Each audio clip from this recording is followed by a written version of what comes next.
Hola, ¿qué tal mis hermanos y amigos? ¿Cómo están? Dios les bendiga. Un abrazo muy grande para cada uno de ustedes. Aquí les habla el pastor Luis Araya, pastor del distrito de Las Condes. Miren, estoy muy contento, realmente contento por la obra que se ha estado haciendo en favor de los más necesitados y los más pobres.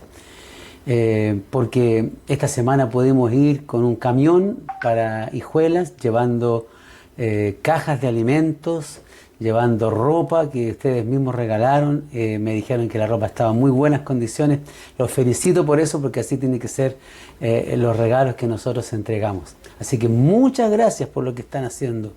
Muchas gracias por la obra preciosa y bendita que están realizando en favor de los más necesitados. Todos los meses estamos ayudando a varias personas de la iglesia que también están en necesidad. Estamos ayudando a hermanos de otros distritos. Esta semana se tomó la decisión de ayudar a 20 personas más de otros distritos, de enviarle platita a algunas personas que quedaron sin trabajo, que no pueden pagar sus arriendos, en fin. Estoy muy contento. Los hermanos de la comisión de ayuda también de la iglesia estaban muy contentos de poder contar con los recursos que han llegado para ayudar a los demás. Así que, hermanos, quiero darles las gracias a cada uno de ustedes y recordarles que esta obra no para, tenemos que seguir, porque creo que va a ir aumentando la necesidad. Más personas van a quedar sin trabajo, la situación se va a tornar más crítica todavía. Así es que les vuelvo y les sigo animando para que no dejemos de ser generosos en favor de los que están más necesitados. ¿De acuerdo? Muchas gracias por lo que estamos haciendo. Muchas gracias por lo que están realmente entregando en favor de la gente que más lo necesita. Bueno, el mensaje de esta mañana está conectado con los mensajes anteriores también, pero en una línea un poquito diferente, va en una dirección para la reflexión más bien, ¿ya? ¿Te has preguntado alguna vez cómo es posible que Dios nos haya elegido a nosotros? ¿Te preguntaste eso? O sea, que Dios me haya elegido a mí para salvación. Cuando uno se hace esa pregunta, por supuesto, pensamos en muchas cosas. Una de esas cosas es, yo no soy digno. Y es verdad, ninguno de nosotros es digno o merecedor de la salvación, porque ya hemos estudiado muchas veces y así enseñamos que la salvación es un don gratuito de Dios, inmerecido, y nada de lo que nosotros hagamos puede hacernos obtener este don. No está en nosotros, es una decisión divina. Pero si es una decisión divina, la pregunta es, ¿cómo Dios pudo elegirme a mí? ¿Y por qué nos hacemos esa pregunta? Nos hacemos esa pregunta porque, justamente por lo que estábamos diciendo recién. O sea, si yo no soy digno, ¿por qué no soy digno? Porque uno se mira a sí mismo y ve todos sus defectos, ve todas sus debilidades, ve y observa que nuestra vida no es lo que quisiéramos y creemos que no es lo que Dios quiere todavía, que nos falta mucho para llegar a la estatura de Cristo. Pero el Señor lo hizo así, el Señor lo determinó así. Ahora, para entender este misterio, vamos a revisar en la palabra de Dios cómo hizo Dios para elegirnos a nosotros, para venir a este mundo, para escogerlos a todos los seres humanos para que sean salvos.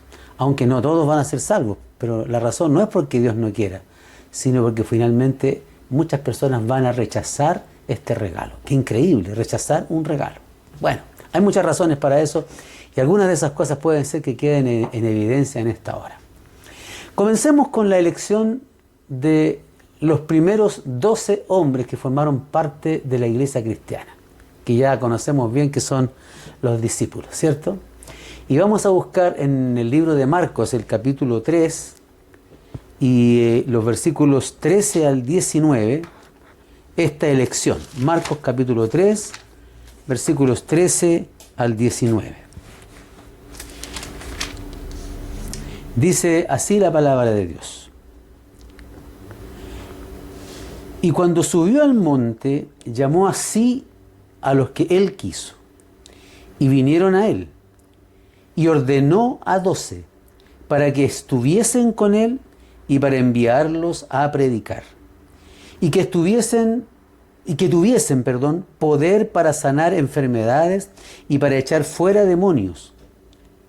A Simón, a quien puso por sobrenombre Pedro, a Jacobo, hijo de Zebedeo, a Juan, hermano de Jacobo, a quien puso por sobrenombre Boanerges, que es hijos del trueno, a Andrés, a Felipe, a Bartolomé, a Mateo, a Tomás, a Jacobo, hijo de Alfeo, a Tadeo, a Simón el cananita, y a Judas Iscariote, el que le entregó, y vinieron a casa.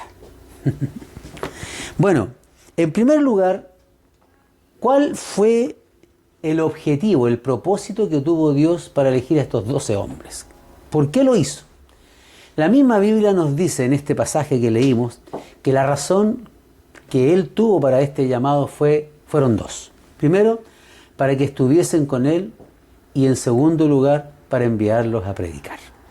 Fíjate qué importante es esto. Dios no te puede enviar a predicar si no eres parte de Él. Cuando yo digo que no te puede enviar a predicar, alguno estará pensando, bueno, este será para los pastores, para los que predican en la iglesia, porque asociamos predicación con eso, ¿no? No. Todos estamos incluidos en esta elección. Tú estás incluido. Dios te escogió para que estuvieses con Él y para luego enviarte a predicar. No es que algunos van a predicar y otros no. Cuando hablamos de predicar es testificar, llamar a otros también para unirse a Cristo. Eso es predicar. No necesariamente pararse detrás de un púlpito o grabar un video como lo estamos haciendo ahora, exhortando la palabra de Dios. No, simplemente todos tenemos que enseñarle a alguien, llamar a alguien, invitar a alguien para que vaya a unirse al cuerpo de Cristo, para que se una a la iglesia del Señor. Y a esa misión estamos llamados todos. Pero no podemos hacer esa misión si primero no estamos con el Señor. Así que el Señor de ese llamado invitó a estos 12 y les dijo, yo quiero que estén conmigo. ¿Por qué? Para que me vean, para que aprendan. Yo les voy a dar el ejemplo de lo que hay que hacer. Así fue, ¿ya? Y hoy día es lo mismo, pero el procedimiento es un poquito diferente quizás. Porque al comienzo ellos no tenían a Jesús dentro de sí, los apóstoles, los discípulos. Pero luego lo tuvieron. Pero en ese tiempo estuvieron observando, estuvieron mirando, estuvieron acompañando a Jesús en cada cosa que hacía. Y así fueron modelándose sus caracteres para ser semejantes al de Cristo. Así fue. Bueno, ¿quiénes eran estos llamados que Dios escogió? Fueron 12 hombres de diversas características. Tenemos a Simón Pedro, ¿cierto? Primero se llamaba Simón, Jesús después le cambia el nombre de Simón a Pedro. Pedro significa cascote, piedrecita, una piedra. Eso. No significa roca, significa piedra. Petra. Petros es el nombre de él, para que ustedes vean, ¿ya? Después llama a Jacobo, hijo de Zebedeo, ¿no? Este Jacobo era ambicioso y jactancioso, claro que sí. Luego a su hermano, al hermano de él, Juan, que ya como vimos en la lectura de la Escritura, junto con su hermano les decían los hijos del trueno. Imagínense nomás lo que eso podría significar. También llamó a Andrés, también llamó a Felipe, que era lento de corazón y tenía un poco de inclinación a la duda, Felipe, ¿no? También llamó a Bartolomé, a un cobrador de impuestos, odiado por los judíos. Uno pensaría, ¿por qué elige a ese? Si es el más odiado, la gente no lo va a recibir ni lo van a escuchar. Ahí tienen ustedes un ejemplo de lo misterioso que es el llamado del Señor. También llama a Tomás, aunque él era fiel, sin embargo era tímido, era miedoso y también dubitativo, ¿se acuerdan? Claro que sí. También llama al otro Jacobo, el hijo de Alfeo. De algunos de estos apóstoles no se habla mucho en la Biblia y se conoce poco, ¿ya? Del Judas Tadeo, este es el que escribe la pequeña epístola que no tiene ni capítulo siquiera, tiene solo versículos, ahí poquitito, al ladito de Apocalipsis, justo antes de Apocalipsis, ¿ya? Él escribe esta carta que lleva su nombre. No es el Judas Iscariote, se viene más adelante. También tenemos al otro Simón, había otro Simón, el cananita, ¿no?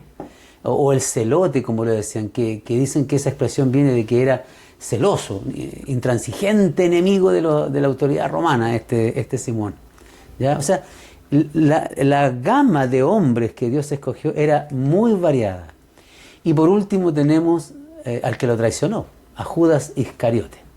En el deseo de toda la gente se dice que Judas Iscariote no fue invitado, sino que él se acercó y el Señor lo aceptó, pero no fue parte de los llamados. Y ¿saben una cosa? Los apóstoles pensaban que sí tenía que haber sido llamado. Ellos creían que este iba a ser uno de los personajes importantes del grupo y ellos lo querían tener ahí. Miren la visión del hombre cuán distinta es. Me faltó, bueno, no me faltó, sino que quiero ahora detenerme en 2 o 3 nombres de los que hemos mencionado solamente para destacar algunos aspectos, algunas características de estos hombres. Por ejemplo, veamos a Juan, el hermano de Jacobo, ¿ya? ¿Recuerdan cuál era su sobrenombre junto con Jacobo? Les decían Boanerges. De hecho, en el distrito anterior que yo estuve, mi club de conquistadores allí se llamaba Boanerges, hijos del trueno, nombrecito que se pusieron, ¿ya? Y los aventureros se llamaban Boanergitos, los más chiquititos, ¿ya? Hijitos del trueno también. Bueno, Juan no era por naturaleza muy humilde que digamos, era hijo del trueno. Él y su hermano, Santiago, les llamaban así como dije recién, hijos del trueno. Y mientras andaban con Jesús, cualquier cosa, cualquier desprecio que se le hacía a ellos o a Jesús, en ellos se despertaba una indignación y un espíritu combativo. ¿Se acuerdan cuando quisieron y pidieron que descendiera fuego del cielo sobre una ciudad que los había rechazado? Bueno, ese era el carácter que ellos tenían, ¿no? Así se mostraban constantemente. Y díganme si en la iglesia no somos así también. Tenemos también hermanos que son polvoritas, de mecha corta, decimos. Se encienden muy rápido. Y está bien que estén con nosotros, porque Dios no los rechazó. Así que bienvenidos los polvoritas, bienvenidas las mal genio, bienvenidas las de mecha corta. Todos son bienvenidos también aquí en la iglesia del Señor, porque el Señor escogió también a hombres así en el pasado, ¿no? Podríamos decir entonces que el nombre completo de Juan que conocemos era Juan Boanerges, ¿ya? Juan, hijo del trueno, su nombre y su apellido. En este hombre, el discípulo amado, claro que había mal genio, había un espíritu vengativo también, había un espíritu de crítica, era orgulloso, ambicionaba ocupar el primer puesto en el reino de Dios. Y dígame que también no pasa eso con nosotros. También nosotros, por ejemplo, una vez al año, cada 2 años tenemos elecciones. Y curiosamente, a veces nos pasa también que codiciamos algún lugar. Les pasa a los hermanos, les pasa a los pastores, tenemos congresos, se elige un presidente, un secretario, un tesorero, o un cargo llamamos de departamental, o secretarios de departamento, como me gusta más, es más clara esa expresión, que trabajan en unidad o en unanimidad con el presidente del campo para llevar adelante la predicación del Evangelio con todas las iglesias de ese sector, ¿no? de ese grupo de congregaciones que tiene esa responsabilidad. Pero saben, también nos pasa a nosotros lo mismo. También tenemos ambiciones. Y esas cosas se trasuntan, se ven, se evidencian en el correr propio de la vida cristiana, en el ejercicio, me gusta decir, en el ejercicio de la santidad. Y es allí donde a veces revelamos nuestra falta de consagración también. O, mejor dicho, nuestra naturaleza que nos traiciona a pesar de que queremos ser santos. ¿Ya? Ahora, ¿qué pasó con Juan Boanerges? Día tras día, en contraste con su propio espíritu violento que tenía, contempló la ternura y la tolerancia de Jesús. Fue escuchando sus lecciones de humildad y paciencia. Abrió su corazón, decisión muy importante.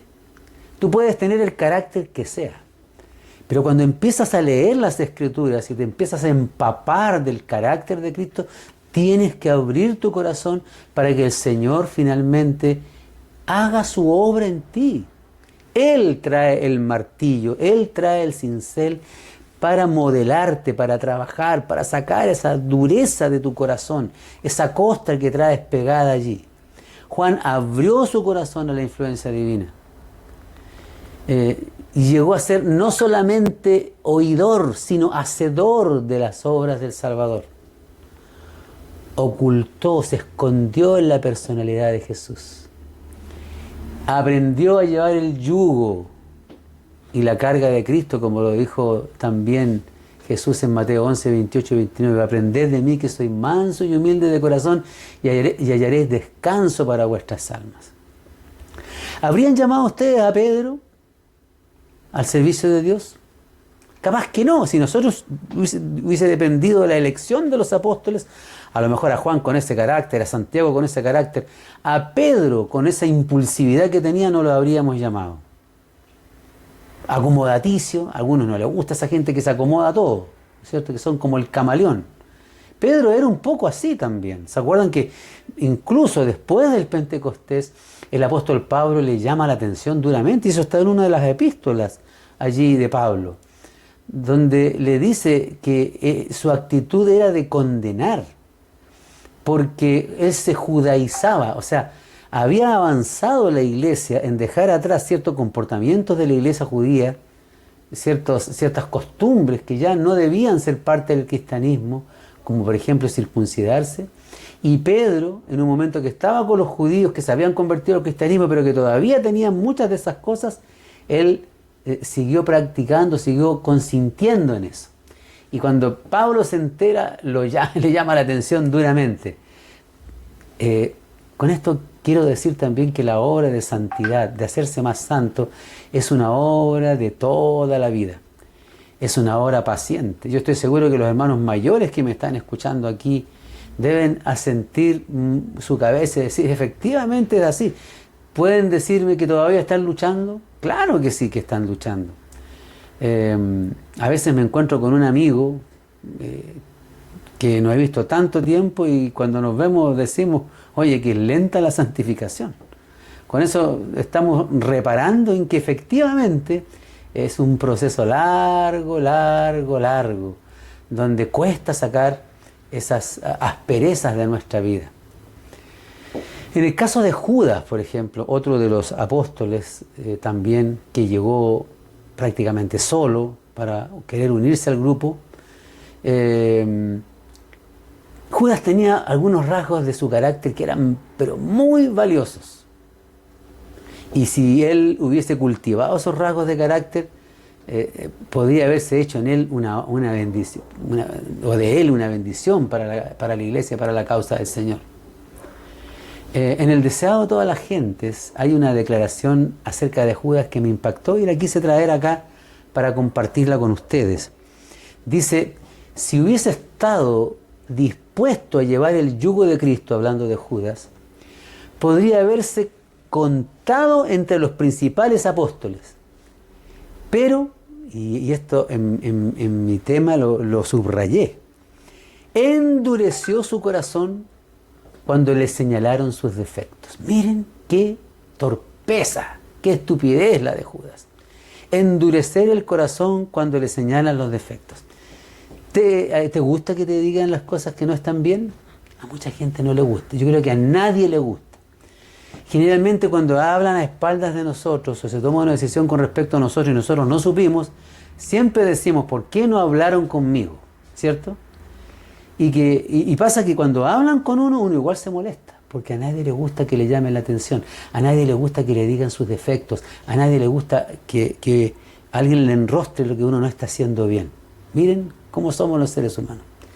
Pero muchas veces tenemos que humillarnos, muchas veces tenemos que someternos para aprender, para crecer. Bueno, Judas no lo hizo, endureció su corazón cuando le señalaron sus defectos. Y con orgullo y rebelión, prefirió sus egoístas ambiciones. Y así él mismo se incapacitó para la obra que Dios quería darle a él. En vez de andar en la luz, Judas prefirió conservar sus defectos. Albergó malos deseos, pasiones vengativas, pensamientos lóbregos y rencorosos. Hasta que Satanás finalmente, con una persona así, que nunca se entrega, se posesiona del corazón de esa persona. Judas llegó a ser un representante del enemigo del Señor, en el mismo grupo. Así que no nos extrañemos que en la iglesia pueda haber personas así también, tristemente. Ojalá que ninguno de ustedes esté cerrando su corazón así a la influencia poderosa del Espíritu Santo. Por eso digo que estos temas están conectados con los anteriores. El Espíritu Santo te está hablando, te habla de muchas maneras, te habla a través de la palabra, te puede hablar a través de un buen libro, te puede hablar en un sermón como este, te puede hablar también a través de un consejo de un hermano. Pero ¿estás escuchando? ¿Estás oyendo? ¿Y estás siendo sensible a esa voz para hacer un cambio, para humillarte, para avanzar? Bueno, Dios llama a su servicio a hombres que tienen graves defectos. Así nos llamó a nosotros. Los discípulos tenían graves defectos. Así fue. Por ejemplo, en sus hábitos, en sus temperamentos, los apóstoles tenían grandes diferencias. Fueron reunidos por el Señor con sus diferentes situaciones que ellos tenían. Todos tenían tendencias al mal, como nosotros. Tendencias heredadas y tendencias cultivadas. Así somos nosotros también. Y Dios nos llama así. ¿Iban a tener pruebas? Claro que sí. Nosotros también tenemos pruebas y las vamos a seguir teniendo. Sus agravios, sus diferencias de opinión, todo eso estaba ahí en ellos. Y Jesús los reprendía constantemente, les llamaba la atención, los amonestaba, los precavía. Juan y sus hermanos y los 11 discípulos restantes, a Judas, diferente a él, aceptaron lo que el Señor les decía. Se humillaron, reconocieron, tuvieron que tomar esa decisión. Y prefirieron, a pesar de que Jesús les llamó la atención, quedarse con él, porque se dieron cuenta que Jesús era diferente. El Señor tampoco se apartó de ellos por sus defectos, tampoco el Señor se aparta de ti porque tú tienes defectos, o porque tienes pecados, o porque tienes luchas. Estamos hablando de los que están luchando. Tal vez el que no lucha y decide quedarse, el Señor se tiene que retirar y por un tiempo esperar. Tal vez envía a sus ángeles, la influencia de su Santo Espíritu te envía amonestaciones para que te levantes, para que despiertes, pero no puede entrar en ti porque tú no se lo permites. Tienes que permitirle entrar en tu corazón al Señor. Pero ellos, los apóstoles, decidieron permanecer ahí, continuaron compartiendo con Él hasta el fin, todas sus pruebas. Fíjate que aún en la cruz, aunque arrancaron, aunque uno lo negó, con todas esas debilidades, ellos decidieron seguir adelante. Quedaron desconcertados, porque sus expectativas eran diferentes, no esperaba que eso era lo que iba a pasar. Cuando uno tiene expectativas no escucha bien, distorsiona las cosas, y eso le pasó a ellos. Pero eran hombres sinceros, eran hombres que quedaron impresionados con el carácter de Jesús. Basta con leer lo que les pasó a los discípulos de Emaús y darse cuenta que estaban impresionados con Jesús. No entendían lo que había pasado. Pero habían durante esos 3 años y medio contemplado al Señor Jesucristo, que llegó finalmente a hacer una transformación importante en el carácter de ellos. Ahora, mis queridos amigos, Dios actúa exactamente igual hoy día. También llama a los hombres. Yo muchas veces me pregunté por qué el Señor no escogió ángeles. Los ángeles se saben la Biblia de memoria, palabra por palabra. Podrían dar un estudio bíblico extraordinario. Podrían enseñar a la gente además quedaría impresionada porque aparece un ángel luminoso, brillante, alto, con alas, ¿verdad? Y la gente puede decir, esto es de Dios, voy a hacerle caso. Pero Dios pensó mejor y escogió como representantes suyos entre los hombres no a ángeles que nunca cayeron, sino a seres humanos, hombres de pasiones iguales a las de aquellos a quienes tenían que salvar. Mira qué extraordinaria estrategia. Dios mismo escogió esta estrategia. Cristo mismo se revistió de la humanidad para poder alcanzar a la humanidad. Mira qué tremendo es esto. El plan de Dios es perfecto. ¿Tú eres un discípulo del Señor? ¿Eres también un enviado? Por eso te voy a decir un apóstol. Apóstol significa enviado, ¿ya? Y evangelio significa buenas nuevas, pero ángel. Ahí está la palabra ángel. Porque ángel significa también el que anuncia las buenas nuevas. Así que si tú eres uno que anuncia las buenas nuevas, Dios te escogió. O si estás en la iglesia, digámoslo de otra forma, estás para anunciar las buenas nuevas. Y me gusta el espíritu que tienen algunos hermanos para compartir su mensaje con otros, esta palabra con otros. Hombres y mujeres imperfectos, con debilidades, con defectos de carácter, Dios escoge para llevar a otros la palabra mientras van siendo transformados. Y desde el mismo barro donde están las otras personas, desde allí les predicamos y los exhortamos para que haya un cambio de vida importante en ellos. ¿Qué te parece? Yo quiero invitarte a ser parte del cuerpo de Cristo, tomando una decisión. Primero, permanecer aquí, no te vayas. Esta prueba que estamos pasando va a pasar, pero yo quiero decirte que van a venir otras. Así es que puede que haya un tiempo de calma, puede que haya un tiempo de paz, pero van a venir otras pruebas muy difíciles. Este no es nuestro hogar. Esto que está pasando no es lo que Dios quiere que le pase a la humanidad, por supuesto que no. El enemigo es poderoso para provocar muchas situaciones terribles. Tiene poder para hacer sufrir a la humanidad y culpar a Dios, pero Dios no es el culpable. Dios es quien nos promete vida eterna y te ha hecho partícipe a ti y a mí para que difundamos, para que compartamos estas buenas nuevas con los demás. Quiero enviarte un abrazo grande. Quiero decirte que tengo muchas ganas de verte otra vez. Tengo muchas ganas de abrazarte sin una máscara, sin una mascarilla, pero tal vez pase un tiempo todavía para eso. Ten paciencia. Ocupa las herramientas que por ahora la iglesia tiene para reunirte. Las mañanas de oración por Zoom, la reunión del miércoles por Zoom, la recepción de sábado por Zoom, este sermón que damos en la mañana, la escuela sabática, todos son herramientas espirituales para sostenernos. En tu casa el culto familiar. Ora con tus hijos, ora con tu esposa, pídale al Señor paciencia. Pídele al Señor ahí modelación del carácter, porque a veces cuando estamos juntos tanto tiempo nos atropellamos unos a otros. Y por otro lado, usa también las herramientas para compartir el mensaje. El departamento misionero, te vamos a poner en contacto ahí en el grupo de Hermandad de las Condes que tenemos en WhatsApp. Te vamos a compartir estudios bíblicos, materiales misioneros, libros misioneros, todo digital, para que puedas compartir con otros la palabra también. Y otros conozcan. La gente se está tornando muy sensible a escuchar la palabra de Dios. Tal vez puedas estudiar la Biblia con alguien por Zoom. Hacer este trabajo que también hicieron los apóstoles, para que otros conozcan del mensaje del Señor. Que Dios te bendiga. Que Dios te guíe. Que el Señor te ampare. Amén.